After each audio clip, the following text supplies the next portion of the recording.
તો આજે ચૈત્રી નવરાત્રીની આઠમ છે, ત્યારે રાજ્ય ગૃહમંત્રી હર્ષ સંઘવીએ સુરતમાં મા અંબાના ચરણોમાં શીશ ઝુકાવ્યું હતું. ભાગળમાં આવેલા પૌરાણિક અંબાજી મંદિરમાં માતાજીના દર્શન કરીને ધન્યતા અનુભવી હતી. તો મંદિરના પૂજારી દ્વારા ધાર્મિક પૂજાનું પણ આયોજન કરાયું હતું. તો હર્ષ સંઘવીએ માતાજીને ફૂલહાર સહિત શણગાર અર્પણ કર્યો હતો.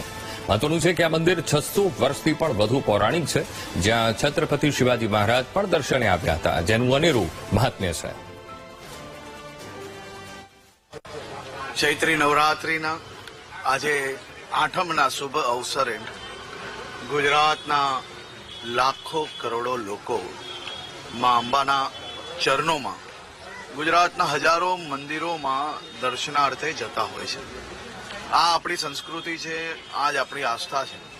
આઠમ અને નોમ એટલે કે મા અંબાની ભક્તિમાં આખું ગુજરાત, આખું દેશ રંગાયેલું હોય છે. ત્યારે આજે જ્યાં છત્રપતિ શિવાજી મહારાજ દર્શનાર્થે સુરત આવેલા, ત્યારે આવ્યા હતા એ જૂના અંબાજી મંદિર ખાતે સૌ ભાવિ ભક્તો જોડે મા અંબાના ચરણોમાં પ્રાર્થના કરીને સૌ લોકોની સૌ મનોકામનાઓ પૂર્ણ થાય તે પ્રાર્થના કરવાનો અવસર મને પ્રાપ્ત થયો.